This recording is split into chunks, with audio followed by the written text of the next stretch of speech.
Good morning. Morning. Could you please state your name? Daniel Yanis, And by whom are you employed? town of Brookline. Could you please spell your last name for me, sir? Yes, Your Honor. Y-A-N-E-Z. And what is your position with the town of Brookline? I'm a patrol officer And how long have you been a patrol officer in the town of Brookline? for 23 years. And as a patrol officer, what do your duties include? My duties are to protect and serve within the rules and regulations and policies of the town of Brookline and the Brookline Police. Were you working on January 28th of 2020? Yes. And what did your duties include on that day? My duty on that evening, I was assigned to the 547 unit. And what did you do on the 547 unit? On that particular evening, I was dispatched to 40 Meadowbrook Road for a domestic altercation. And when you got there, what did you see? Upon my arrival, as I was stepping out of the vehicle, a young lady was outside of the house, later identified as Susie. She ran towards me. She said that she needed help. She said her father was not breathing. I had asked her if there were any weapons. And then from that point, I went with her into the house. And where in the house did you go? As I stepped into the house, at the time when I stepped in, there was a person laying down on the hallway floor, later identified as Andrew.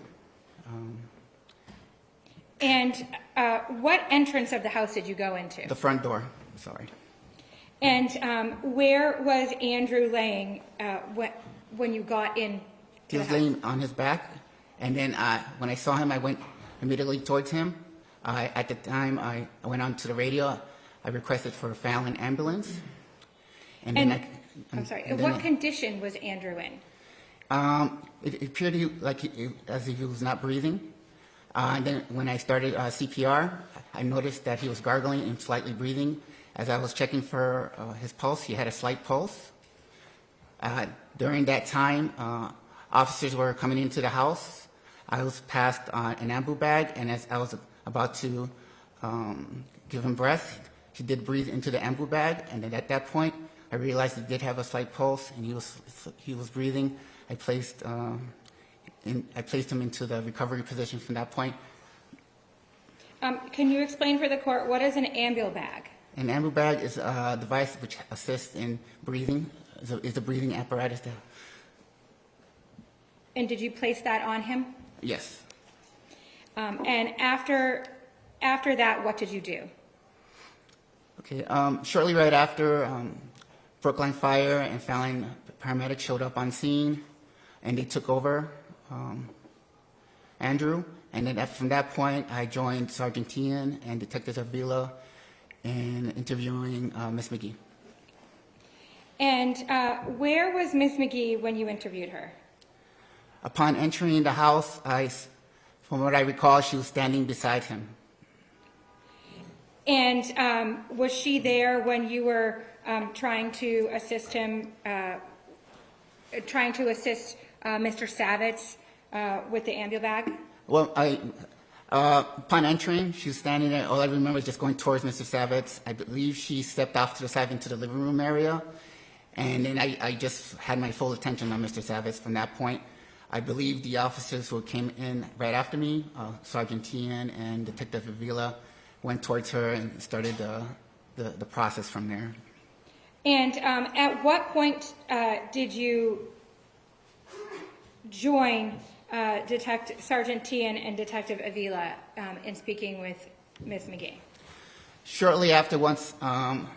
Savitz was in the hands of Fallon Ambulance and the Brookline Fire paramedics. And what did Ms. McGee say? Okay. She said that at approximately 22:45 hours, she had come to the house to discuss with Mr. Savitz an email that she had received. And then at a certain point, the conversation had turned into a verbal altercation where he started to yell at her to ask her to leave the house. At some point, she stated that he had pushed her several times, to a point once pushing her up against the wall in the living room area, and then another time pushing her towards the kitchen room area, towards the kitchen table, which knocked down some plates and some other things off the table. And then from there, as they were moving around in the area, he had pushed her up against the refrigerator. And then heading towards the hallway, towards the front door, he had at some point grabbed her by the hair and also was pushing her during all that time, asking her to leave the house. After pushing her up against the refrigerator and pulling her hair and pushing her towards the hallway, is at that point where he had collapsed, and she stated that she started CPR on him. And where were you when Ms. McGee was giving this statement to you? We were in the living room area. And you had mentioned that Ms. McGee indicated that some items had broken in the kitchen. Did you observe anything broken in the kitchen? Yes. What did you observe? Plates, broken plates, and there was some cans, some perishable foods thrown around. Now, were there any other officers on scene when you were speaking with Ms. McGee? Yes, during that time, Officers Soderberg and Officer Russell, as they were entering, they went up to the second floor. The caller, the daughter, Susie, and her son and her brother, Harry, were upstairs on the second floor. And during that time, they had gone upstairs to interview them. Also, during the whole time, as we're going through the whole area, we asked everybody if anybody needed any medical attention. Everyone had refused any medical attention also during that time. Did you ask Ms. McGee if she wanted medical attention? Yes. And what was her response? She had refused. Did you have an occasion to observe Ms. McGee when you were talking to her? Yes. Did you observe any injuries to Ms. McGee? No, I didn't. Now, where were Officers Soderberg and Russell when they were speaking to the children? They were upstairs on the second floor in their bedrooms, I believe. And did you speak to the children? I did not. And did anybody take photographs? Yes. Who? Sergeant Tian. At some point, did somebody arrive to take the children? Yes. Who was that? Patricia Burnson. And where did Ms. McGee go? Well, during all this time, she was in our presence in the house. And what happened to, where did Mr. Savitz go? He was placed in a Fallon ambulance, and then he was transported to the Beth Israel Hospital. And at some point, did Ms. McGee go to the Brookline Police Station? Yes. And how did she get there? I believe Detective Kelleher and Avila had transported her to the Brookline Police Station.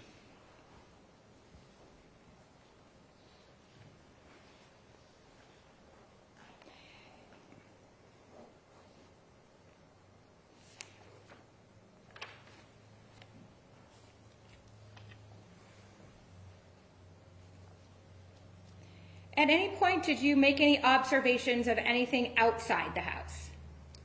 Yes, we observed what we believe was Mrs. McGee's vehicle, which was an Audi, black Audi vehicle. And at some point, did somebody take photographs of that vehicle? Yes, Sergeant Tian. And did anybody else take photographs of that vehicle? Not that I don't remember. Sorry.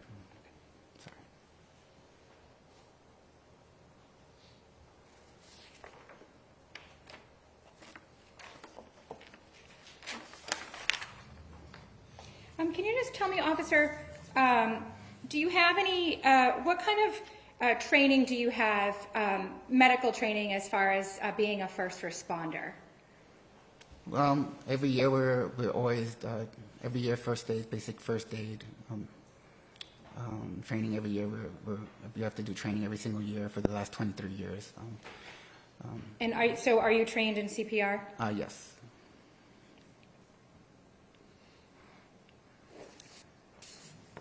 Thank you, officer. I have no further questions. Cross-examination? Morning. One. So you wrote a 3-page report, didn't you? Yes, sir. Do you have that report with you today? Not with me. Okay. Did you review it in advance of your testimony here today? I did. And when you reviewed it, you found it to be accurate as far as your memory that you recall, correct? Yes, sir. And have you prepared for this trial by speaking with the district attorneys in anticipation of trial? Yes. Okay. And have you gone over your statements in your report? Yes. Okay. What I mean is, have you gone over the statements with the prosecutors in preparing for trial?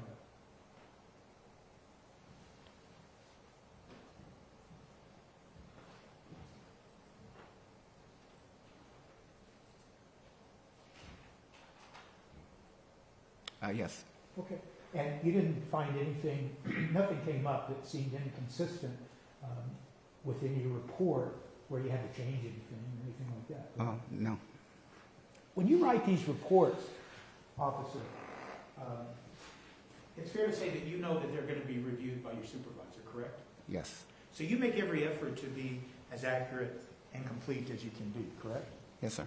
And you mentioned that an Officer Russell was also present. Correct. And Soderbergh. Yes, sir. Have you seen any reports written by Officer Russell regarding this particular incident? No. Okay. And I do note that, tell me if I'm correct, that in your report, there is specific reference to the interview that was conducted upstairs of Miss Savitz, Suzy Savitz, and making note that Harry, her younger brother, was upstairs also, correct? Correct. And when you included that section in your report, is it fair to say that you got that information from talking specifically to Officer Russell, correct? Yes. And you tried to be as accurate as you could about what Officer Russell was telling you that Ms. Savitz had told him. Yes.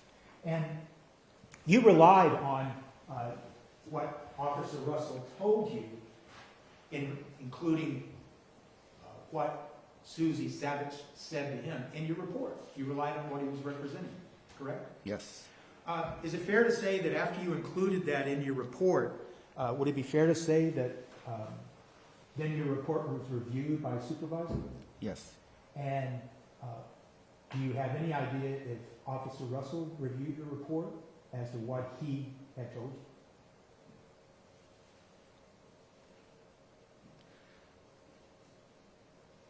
you? Not at that time, no. Okay. But is it common practice of the Brookline Police Department that when you include specific statements made to you by your fellow officers and you're including them in the report, that those officers can look at your report and make sure that what you included is accurate? Correct. And that's just common procedure within the Brookline Police Department, correct? Yes. So you wrote your report that included that information. You wrote your report shortly after the incident, correct? Within a few hours after. Okay, and that's also Brookline Police Department procedure, correct? Yes. That you write the report and include details and facts close in time to try to ensure that they're accurate and complete, correct? Correct. And so it's fair to say, as you sit here today under oath, that what you put in your report that Suzy Savitz told Officer Russell and Sonnenberg is accurate and complete. Yes, sir. And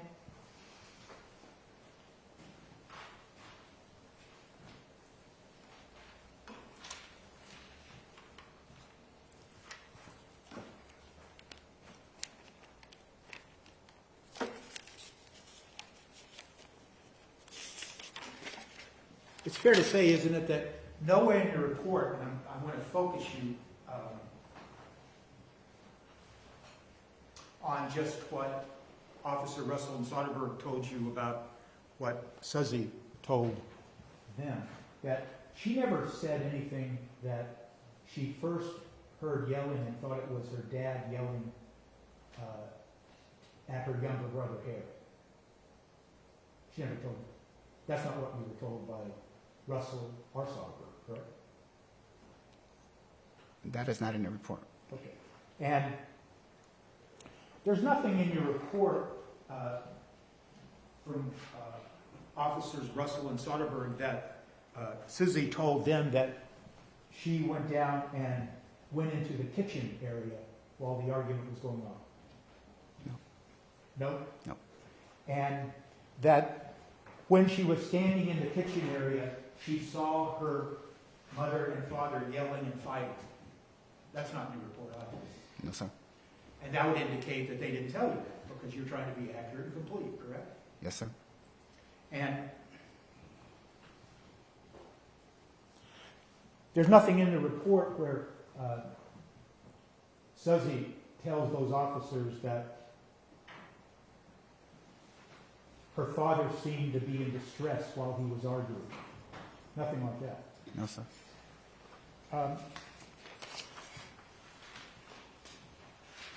There was nothing in the report that Suzy had told those officers that she had talked to her brother, Harry, and told him to stay in the room and not come downstairs. Nothing like that, correct? No, sir. In fact, the statement that's included is that Harry was asleep in his room while this was going on. Correct.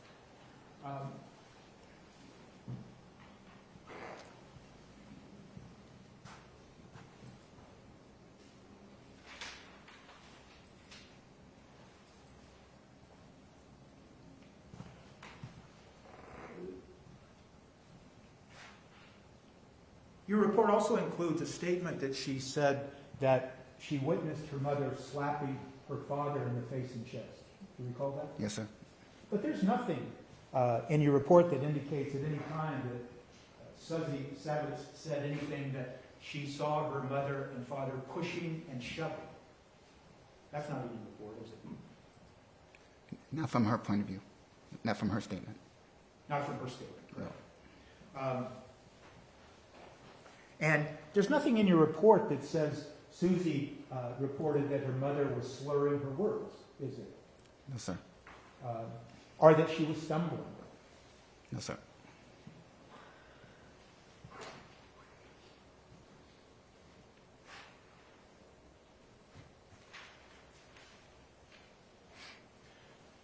In fact, there's nothing in your report about what Suzy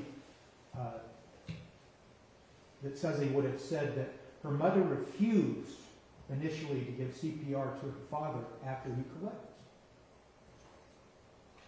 No. And that she said that her mother said he doesn't need CPR, correct? Correct. In fact, your understanding is that once Mr. Savitz collapsed, that Ms. McGee immediately began administering CPR. That was her statement. That was Suzy's statement, correct? No, Mrs. McGee. Okay, that was Ms. McGee's statement.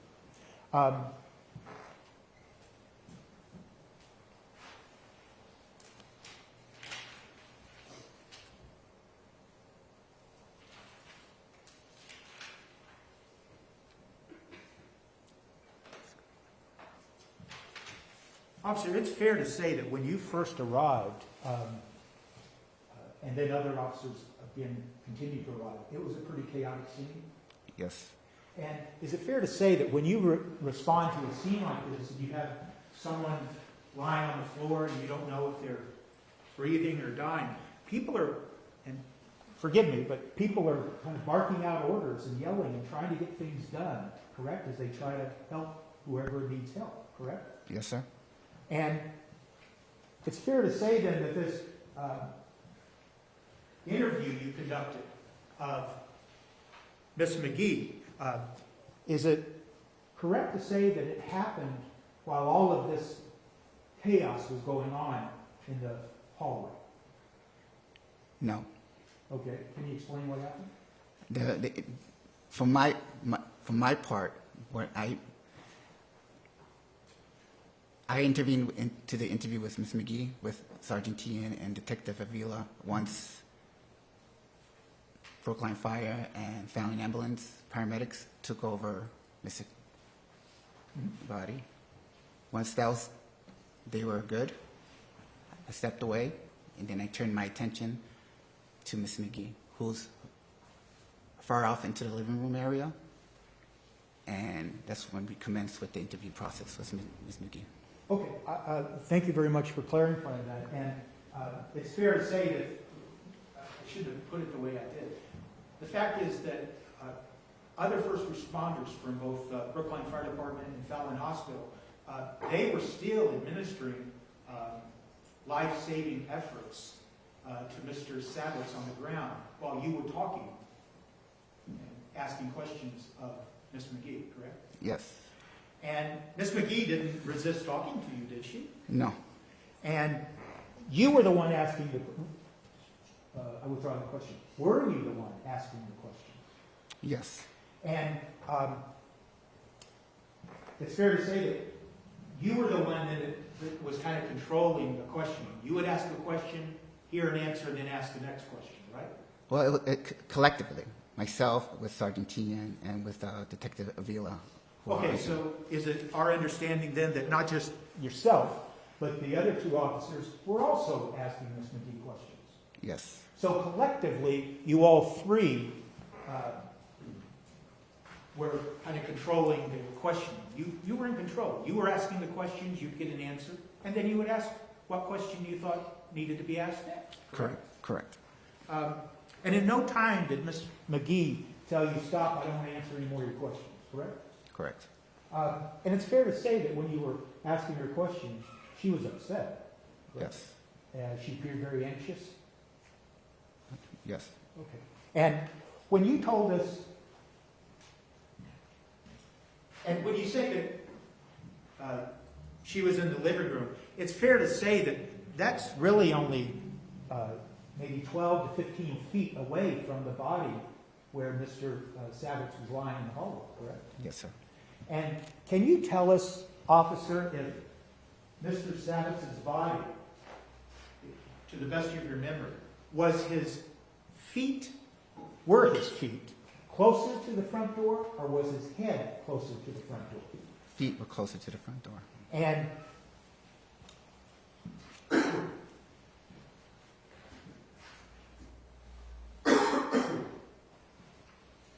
do you recall a stairway in that hallway? Yes, sir. And do you recall seeing a pair of glasses on the landing? I do not. Okay.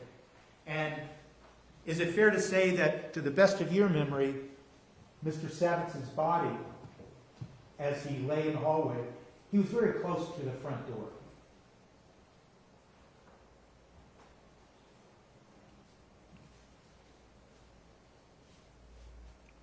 Yes. Okay.